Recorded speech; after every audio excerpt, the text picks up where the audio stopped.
ఈసారి ఎన్నికల్లో ఈ కూటమికి 30 చెరువుల నీళ్లు తాగించండి అని ఈ సందర్భంగా మీ అందరినీ కోరుతా ఉన్నాను. నిజమైన సామాజిక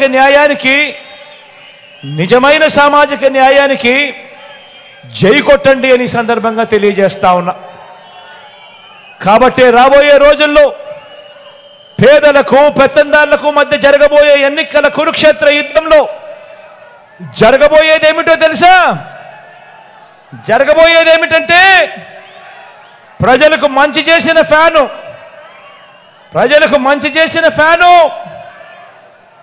మీ ఇంట్లోనే ఉంటుంది, అధికారంలోనే ఉంటుంది. ప్రజలను పదే పదే మోసం చేసిన సైకిల్ ఇంటి బయటే ఉంటుంది.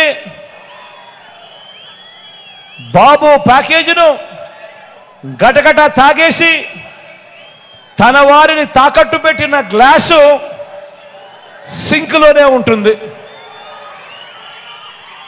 ఫ్యాన్ ఇంట్లోనే ఉంటుంది, సైకిల్ ఇంటి బయటే ఉంటుంది, తాగేసిన టీ గ్లాస్ సింక్లోనే ఉంటుంది.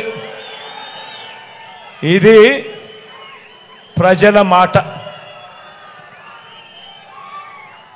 ఆ పొత్తులో ఆ ఎత్తుల ఆ జిత్తుల ముఠ ఎన్ని చేసినా ఏమి చెప్పినా ఎంత ప్రయత్నించినా మన ప్రజలకు మనం చెప్పాల్సింది ఒకటి. ఈ ఓటు, మనమేసే ఈ ఓటు కేవలం ఎమ్మెల్యేలను ఎంపీలను ఎన్నుకునే ఓటు మాత్రమే కాదు. ప్రజలకు మనం చెప్పాల్సింది ఒకటి. ప్రతి ఇంటికి వెళ్ళి చెప్పాల్సింది ఒకటి. మనమేసే ఈ ఓటు కేవలం ఎమ్మెల్యేలను ఎంపీలను ఎన్నుకునే ఒకే ఒక ఓటు, ఎమ్మెల్యేలను ఎంపీలను ఎన్నుకునే ఓటు మాత్రమే కాదు. ఈ ఓటు మన భవిష్యత్తును, మన తలరాతలను ఈ ఓటు మీద ఆధారపడి ఉన్నాయని ప్రతి ఇంటికి వెళ్ళి చెప్పండి. మళ్ళీ అన్నం తెచ్చుకుందాం, అన్నే రావాలి. ఈ 5 ఏళ్లుగా జరిగిన మంచిని కొనసాగించేందుకు, పేదవాడి భవిష్యత్ బాగుపడడానికి, మనందరి ప్రభుత్వానికి తోడుగా నిలబడడానికి మళ్ళీ అన్నే రావాలి అని ప్రతి ఒక్కరికి కూడా, ప్రతి గడపకు వెళ్ళి కూడా చెప్పండి. 3 రోజుల క్రితం ఏం జరిగిందో మీరందరూ కూడా చూశారు కదా. చివరికి చంద్రబాబు నాయుడు గారు ఎంత స్థాయికి దిగజారిపోయాడో మీ అందరూ చూస్తున్నారు కదా.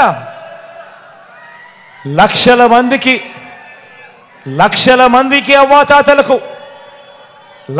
మందికి అవ్వాతాతలకు, వికలాంగులకు, వితంతు అక్క చెల్లెమ్మలకు, ఇంకా తమను తాము పోషించుకోలేని అభాగ్యులకు ఈ పెన్షన్ రూపాయి అందితే తప్ప జీవితాలు కూడా గడవని వారికి నెల 1వ తారీఖున ఇంటికే వచ్చి సూర్యోదయానికంటే మునిపే చిక్కటి చిరునవ్వులతో పెన్షన్ ఇంటికే వచ్చి చేతికే ఇచ్చిపోతా ఉన్న వాలంటీర్లను ఏప్రిల్ 1వ తారీఖు నుంచి పెన్షన్ ఇవ్వటానికి వీలు లేదని ఎన్నికల కమిషన్ తన మనుషుల చేత, చంద్రబాబు నాయుడు గారు తన మనుషుల చేత ఫిర్యాదు చేసి ఆదేశాలు ఇప్పించాడు. ఆలోచన చేయమని అడుగుతా ఉన్నా. పేదలంటే ఈ చంద్రబాబు నాయుడు గారికి ఎంత వ్యతిరేక భావాలు ఉన్నాయో ఒక్కసారి ఆలోచన చేయమని అడుగుతా ఉన్నా. తన మనిషి చంద్రబాబు నాయుడు మనిషి, నిమ్మగడ్డ రమేష్ అని చంద్రబాబు నాయుడు గారు అన్న మనిషి, ఈ చంద్రబాబు నాయుడు గారు మనిషి ఈ నిమ్మగడ్డ రమేష్ చేత తానే ఫిర్యాదు చేయించి, అది ఎవరి మీద చేయించాడో తెలుసా? జగన్ మీద కాదు. జగన్ను నేరుగా కొట్టలేడు కాబట్టి ఎవరికి నష్టం జరుగుతుందని కూడా ఆలోచన చేయలే. 66 లక్షల మంది పేదలకు నష్టం కలిగిస్తా ఉన్నా కూడా కనీసం ఇంకిత జ్ఞానం కూడా లేదు. పేదవాడికి నష్టం జరుగుతూ ఉంది, అవ్వలకు నష్టం జరుగుతూ ఉంది.